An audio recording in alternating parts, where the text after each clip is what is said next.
My wife cheated with a neighbor and plotted to take everything from me, so I gathered proof and left them with nothing but regret and ruin. Ellie and I have been together for 8 years, married for 6. We met at a friend's New Year's party back when people still did that kind of thing before COVID ruined everything. I'm not going to pretend our marriage has been perfect. We've had our ups and downs like anyone. The spark wasn't quite what it used to be, but I figured that was just normal long-term relationship stuff, you know? Our neighborhood's been having these rolling blackouts lately because of some grid maintenance nonsense. Usually it's not a big deal. A couple of hours, flip the breakers, life goes on. Last month, Ellie kept bringing up life insurance, saying we should increase my policy just in case. It made sense at the time. Our hot water heater was leaking, the roof needed fixing after that big storm, and money's been tight. So, I signed the papers, bumping it to $500,000. I didn't think twice about it. Eduardo moved in next door about a year ago after his divorce. He seemed like an all-right guy. He started coming over to borrow tools, asked for help with his lawnmower, that kind of thing. Looking back, those little repairs probably didn't need my help, but whatever. Ellie started inviting him for dinner sometimes, saying she felt bad for him being all alone. She'd get all dressed up for these dinners, way more effort than when it was just us. Alarm bells should have gone off, but I ignored them. Anyway, last Tuesday, we had another blackout scheduled for 6 p.m. I was headed home early because my buddy canceled our plans. No big deal. I didn't text Ellie about it, my phone was at like 2% anyway. I pulled up around 5:30, just as the power cut out. Perfect timing, right? Our garage door opener's busted, another thing on my fix-it list, so I parked on the street and used the side door. The whole house was already dark, but I heard voices in the kitchen. Ellie was laughing, not her normal laugh, but that high-pitched one she uses when she's trying to impress someone. Then I heard Eduardo's voice too. Look, I'm not the jealous type. I figured they were just hanging out, but something felt off. So instead of announcing myself, I just stood there in the hallway. The house was dark enough that they couldn't see me.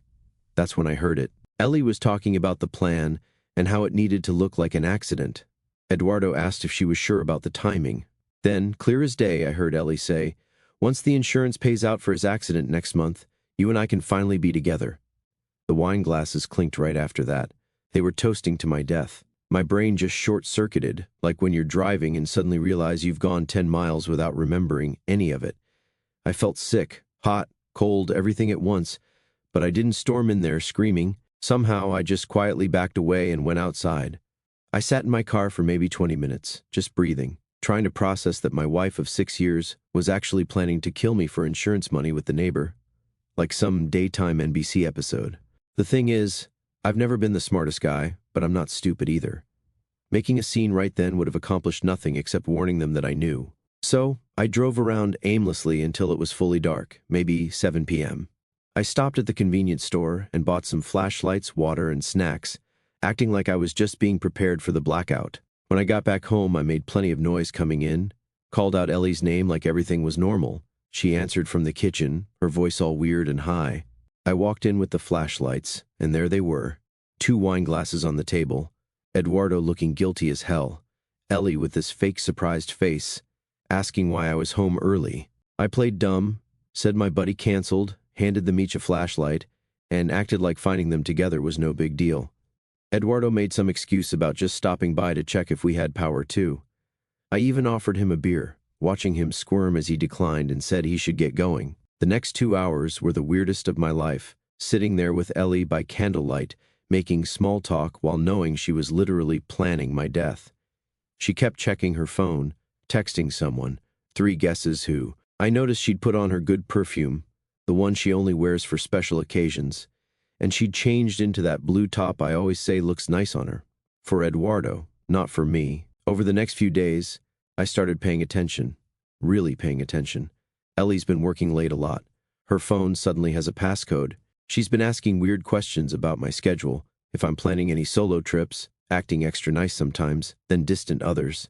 Classic suspicious behavior, as my nephew would say. Then I found the browser history she forgot to clear, searches for undetectable poisons, how to make a death look like an accident, and average life insurance payout time. Yeah, that obvious. Like watching a toddler try to hide that they stole candy. I also discovered they'd been messaging on some encrypted chat app. I couldn't see the messages, but the notifications showed they were talking constantly. Meanwhile, Ellie's barely speaking to me except to ask about my upcoming fishing trip with my brothers, the one she insisted I should go on next month, even though she's always hated me going before. Last weekend, I accidentally knocked over her purse. Out fell a small bottle of something that definitely wasn't medicine or perfume, no label. She snatched it up so fast and got super defensive when I asked what it was, saying it was just vitamins, but she looked like she'd seen a ghost. The final straw was overhearing her on the phone yesterday. She thought I was in the shower, but I'd just turned on the water and was actually grabbing something from the bedroom. She was telling someone, 100% Eduardo, that it has to look natural, and they need to stick to the timeline, and how the fishing trip would be perfect because accidents happen all the time out there. So here I am. My wife of 6 years is actively plotting to kill me for insurance money so she can run off with the neighbor, and they're not even being smart about it. I've been sleeping with one eye open, checking everything I eat or drink. I haven't told anyone yet because, to be honest, it sounds insane. Who would believe this? Plus, part of me still can't accept that this is happening, that the woman I've shared a bed with for 8 years wants me dead. So, here's my plan. I'm backing up all the evidence I can find, screenshots of her search history, photos of that weird bottle, recordings of anything suspicious she says. I've already moved most of our savings to an account she can't access, telling the bank I suspected fraud on our joint account. Not technically a lie. I'm going to see a lawyer tomorrow quietly to know my options. I've started recording everything in our house, ordered some small cameras from Amazon that arrived today. She doesn't know they're there. I'm pretending everything is normal while watching her dig herself deeper. The thing is, I could just confront her or leave, but after 8 years together, after how coldly she planned this, that's not enough. I want her to face consequences. Real ones. I want Eduardo to face consequences too. Look, I know revenge isn't healthy or whatever, but I'm not just going to roll over while they plan my accident. I'm going to make them regret ever thinking I was someone they could mess with. We'll update when I have more. For now, I'm playing along with their little game while setting up my own board. Chess, not checkers. Has anyone been through something similar? Am I crazy for not just confronting her or going to the police? Part of me still can't believe this is my life now. These past 2 weeks have been the weirdest of my life. Walking around my own house, knowing my wife wants me dead. Hits different. It's like driving a car that you know has bad brakes, just waiting for the crash to happen. But I've been keeping my cool, acting normal. I even had sex with Ellie twice, which was complicated. She seemed distracted the whole time, probably thinking about Eduardo or maybe how to poison me afterward, shaking my head. The thing is, I met with that lawyer I mentioned, an older guy with a messy office and 3 divorces under his belt. Perfect for my situation. He gave me some solid advice that basically boiled down to document everything, protect myself financially, and gather evidence. No surprise, but having a professional tell me I'm not crazy helped more than I expected. First order of business was cash. We had about $16,000 in our joint savings, not much, but it's what we had after buying the house and dealing with that basement flood last year. I couldn't just empty the account, too obvious, so I came up with a plan. I told Ellie I had a gambling problem. Yeah, I know how that sounds, but hear me out. I confessed to her that I'd been secretly gambling online for months and lost a couple $1,000s. I said I needed help, was going to join a support group, the whole 9 yards. I even showed her some fake betting history I made on Photoshop. Thanks, YouTube tutorials. She bought it completely, even did that whole supportive wife act, rubbing my back and saying we'd get through it together. Oscar-worthy performance, considering she's planning my funeral. The beauty of this gambling problem is that it explains any weird money moves. I moved most of our savings to a new account, leaving just enough to not raise suspicion, telling her it was to protect me from myself. It also explained why we needed separate accounts for a while. She loved that idea, probably thinking how convenient it would be after I'm gone. Next, I needed to start creating problems between Ellie and Eduardo. A marriage is like an engine, looks complicated from the outside, but it's just a bunch of moving parts that can each be messed with separately. I noticed Eduardo gets super jealous when Ellie talks to other guys. At our neighbor's cookout last weekend, I watched how his face changed when she was chatting with the host. So, I started casually mentioning other men when talking to Ellie. Oh, that guy from her office texted, asking about some work thing. Just innocent stuff. But always when I knew Eduardo might overhear, or she might mention it to him later. Then, I accidentally sent Eduardo a text meant for Ellie about how she looked amazing in that outfit she wore to meet her friend after work. A meeting that never happened. I deleted it right after with a quick sorry, wrong person, but the damage was done. His reply was just NP, but you could practically hear the suspicion through the phone. For Ellie, I started planting doubts about Eduardo's finances, mentioning offhand that I heard his business was struggling, asking if she knew he was behind on his HOA payments. He's not, I made that up, little breadcrumbs of doubt. The thing is, watching them squirm has been weirdly satisfying. I'm not normally like this. I've never been the guy who enjoys other people's misery, but knowing they were planning to kill me changes the rules. The cameras I installed caught some interesting conversations. They're still planning the accident on my fishing trip, but now there's tension. In one video, Ellie asked Eduardo about some woman who keeps commenting on his social media posts. He got defensive as hell. In another, they argued about the money. Seems Eduardo is expecting a bigger cut than Ellie wants to give him. Trouble in murder paradise, laugh out loud. I've been collecting all these recordings, screenshots, everything, building my case. I even recorded myself opening that unmarked bottle from her purse, using gloves. Turned out to be some kind of powder. I sent a small sample to one of those mail-in testing services. Results should be back next week. Meanwhile, I've been creating what my lawyer calls a pattern of close calls, basically making it look like I've been having weird accidents. I mentioned to Ellie that I almost fell down the stairs carrying laundry. Another day, I came home with a bandage on my arm, told her I swerved to avoid a cat while driving and scraped against a wall. Nothing major, just enough to make her and Eduardo nervous that I might accidentally die before their big plan. The look on her face each time, a weird mix of concern and disappointment, like she's worried I'll beat her to the punch by dying on my own. Shaking my head.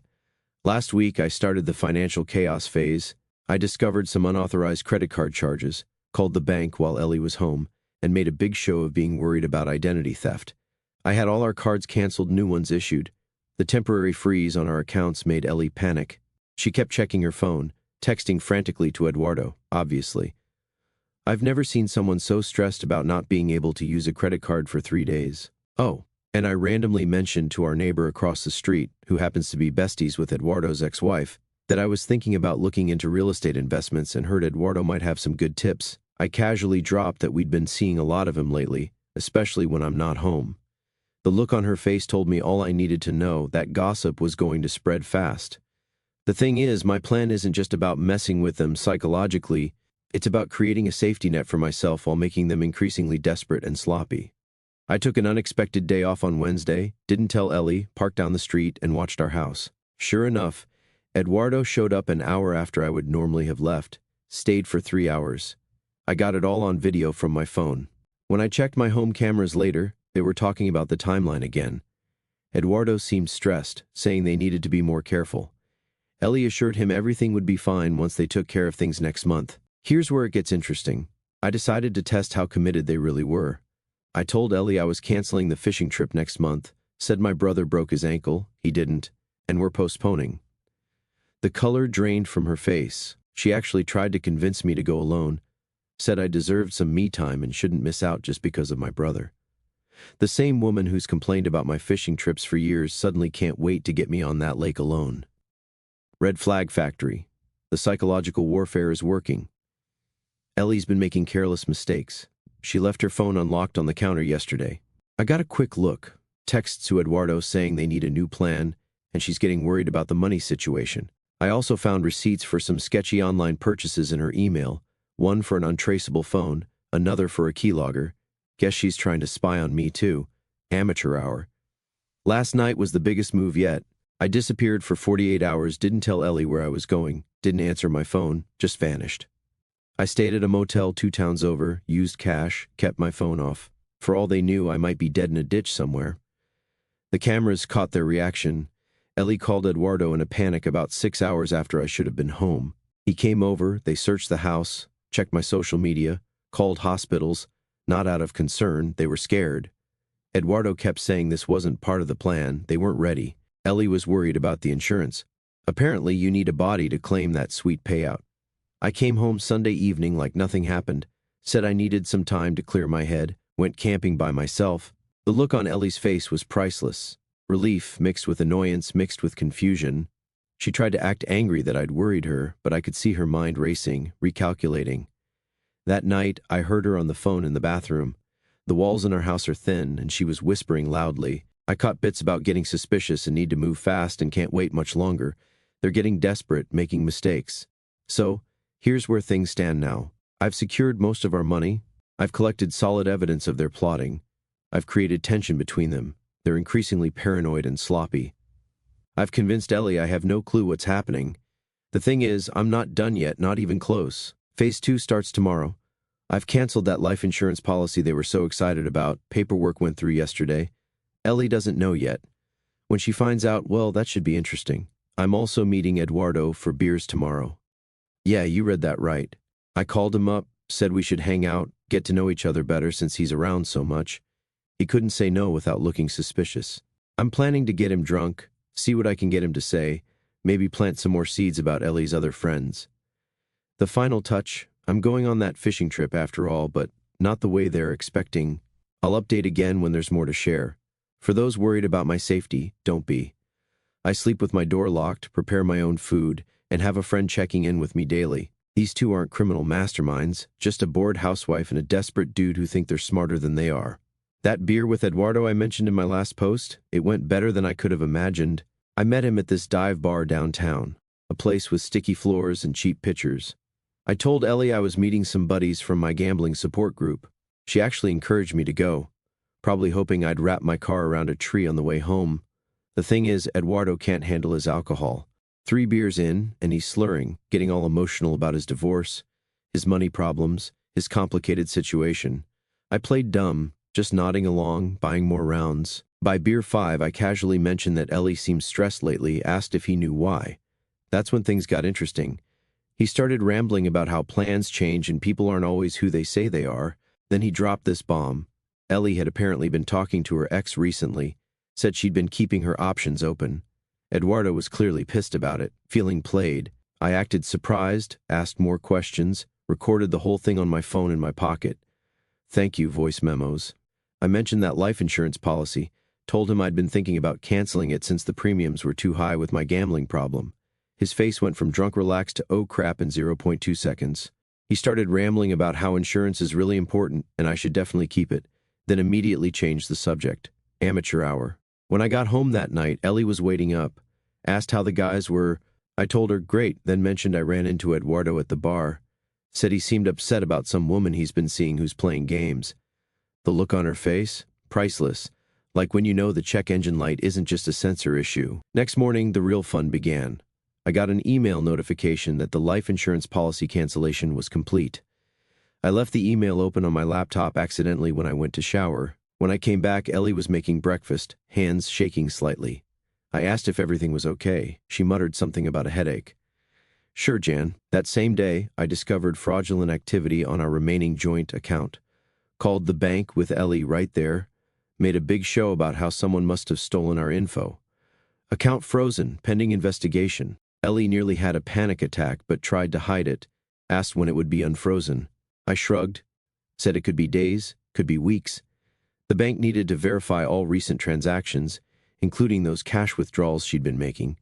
You know, the ones she thought I didn't notice. Things escalated when I got a call from the testing service about that powder from Ellie's purse. Not poison, thankfully, just crushed sleeping pills, strong ones, prescription strength. Guessed their plan was to knock me out before staging the accident. The call came while Ellie was in the room. I pretended it was about a job application, but made sure to repeat test results and sample loud enough for her to hear. I watched her face drain of color. Meanwhile, my anonymous tip to Eduardo's workplace about possible ethics violations started bearing fruit. I got this panicked text from him asking if Ellie had mentioned anything about his work situation. I played dumb again. Later, I overheard Ellie on the phone with him, something about an internal review and how he needed to stay calm. My hidden cameras caught her pacing, telling him they needed to put everything on hold. Then came the nuclear option. I left my laptop open again, but this time with a draft email to a divorce lawyer visible, detailing all my suspicions about Ellie's affair with Eduardo, mentioning the life insurance policy, the mysterious powder, everything. I made it look like I was gathering evidence but hadn't sent it yet. Then I accidentally left location sharing on my phone turned on and went to meet with my actual lawyer, making sure the location showed I was at a law office. When I got home, Ellie was in full damage control mode, made my favorite dinner, suggested we watch that sci-fi movie I'd been wanting to see, even initiated sex for the first time in months, all while her phone kept buzzing with texts she was clearly trying to ignore. Eduardo was going full panic mode, no doubt. The next day, I dropped the bomb. I sat Ellie down and calmly told her I knew about her and Eduardo. Not the murder plot, just the affair. I said I'd seen texts, noticed the pattern of him coming over when I was gone, told her I wanted a divorce. Her reaction wasn't what I expected. She admitted to the affair but swore it was over, said Eduardo had been pressuring her for money, threatening to tell me everything if she didn't pay up, claimed she'd been trying to end things for weeks. Tears, begging, the whole show. Not a word about the murder plot, just painting Eduardo as the villain while she was the poor manipulated victim. I nodded along, said I needed time to think, asked her to stay with her sister for a few days. She reluctantly agreed. The moment she left, I sent Eduardo a carefully edited recording of Ellie from my hidden cameras. Just the parts where she talked about him being unstable, threatening her, made it look like she'd thrown him completely under the bus. His response? A barrage of texts calling her every name in the book, saying she was the one who came up with the whole plan in the first place, claiming she'd promised him they'd split everything 50-50 after it was done. He didn't specifically mention murder, but close enough. I saved every message. While they were busy imploding, I executed the financial endgame. I filed for divorce, citing infidelity. With evidence, my lawyer helped me secure temporary orders freezing most of our assets. Changed the locks on the house. Legally, my name's the only one on the deed. Cut off Ellie's access to what little remained in our joint accounts. Eduardo's situation deteriorated even faster. That ethics investigation turned up some actual shady dealings. He got suspended pending review. His ex-wife heard rumors about him and Ellie and filed for a modification of their divorce settlement, claiming he'd hidden assets. The house of cards was collapsing. The thing is, watching them self-destruct should have felt better than it did. Don't get me wrong, there's satisfaction in seeing justice play out, but there's also this hollow feeling. 8 years of marriage reduced to this toxic endgame. Some nights I still wake up wondering how I never saw the signs earlier. About a week after Ellie left, the voice messages started. The first few were angry. How could I do this to her? I had no proof. She'd get what she deserved in the divorce. Then they shifted, became pleading, desperate. She couldn't access any money. Her sister was kicking her out. Eduardo was threatening her. Could she please just come home to talk? I saved every message without responding, each one more desperate than the last. The turning point came 3 days ago. I was clearing out some of Ellie's things when I found a notebook tucked behind the dresser. Inside were detailed notes about my schedule, my habits, lists of accidents that could happen naturally, research on life insurance payouts and waiting periods, and, most damning, a step-by-step plan for the fishing trip, including Eduardo's role in making sure I didn't come back. That night, I texted Ellie, asked her to meet me at a coffee shop the next day. Public place, lots of witnesses. When she arrived, she looked terrible, hadn't slept, clearly stressed. She started immediately with the victim routine. I let her talk for 5 minutes straight. When she finally paused for breath, I silently slid the notebook across the table. The look on her face, like watching a transmission fail in real time, complete system shutdown. She tried stammering some explanation about it being fiction for a writing class she was taking. I just stared at her. Finally, I told her I knew everything, had from the beginning. The power outage, the wine glasses, the entire murder plot. Then I laid out her options. Option 1, I take everything I have, the recordings, the notebook, the powder test results, Eduardo's text basically admitting the plot, to the police. Option 2, she signs the divorce papers I brought with me. Terms are non-negotiable. She gets nothing except her personal belongings and her car, no alimony, no house equity, no shared assets. And she leaves town permanently. She sat there for what felt like forever, just staring at the notebook. Finally, she asked in this small voice if I'd really known all along. When I nodded, she started laughing, not happy laughter, that broken kind that's one step from crying. She said she'd thought I was too stupid to notice anything, that's why they chose me. Easy target, decent insurance payout. The thing is, hearing her say that out loud should have hurt, but it didn't. I felt nothing, like watching a stranger talk about someone else entirely. She wasn't the woman I'd married, maybe never had been. She signed the papers right there, didn't even read them. She asked if I'd really go to the police if she didn't comply. The look I gave her was answer enough. As she was leaving, she turned back, asked how long I'd known. I told her, since the power outage. She just shook her head, mumbled something about how different things could have been, and walked out. Eduardo didn't get off any easier. I sent him screenshots of the notebook pages along with a simple message, leave town, or I take this to the police. He didn't even respond, just listed his house for sale the next day. So, here we are, divorce papers filed, house is quiet, their lives are in shambles. While I'm, well, not great, but intact, moving forward. For those wondering about the powder, yeah, I got the full test results. Enough sedatives to knock out a horse. Would have made it easy to stage that fishing accident they had planned. Where things stand now, Ellie's staying with a friend 2 towns over. No job, no money, reputation destroyed. After I accidentally let our mutual friends know about the affair. The murder plot stays between us for now. Eduardo's house is for sale, his career in ruins, his ex-wife reopening their divorce case. Karma's a beast. I'm seeing a therapist. Turns out discovering your wife of 6 years wanted you dead leaves some emotional scars. Who knew? I downloaded a dating app last week, already had coffee with someone. Nothing serious, just nice to remember normal people exist. The thing is, I'm not the same person I was before all this. More cautious, less trusting, but also stronger in ways I never expected. Like an engine that's been rebuilt after catastrophic failure. Different parts, same function, maybe even running better than before. Some of you have asked if I regret not going to the police. Honestly, sometimes, but prosecution would have been messy, public, and with no guarantee they'd serve real time. This way, they lost everything that mattered to them: money, reputation, security, while I get to rebuild quietly. Life's weird. One power outage changed everything. If I'd come home at the normal time that day, I might be dead by now, floating face down in a lake while Ellie cashed in my life insurance.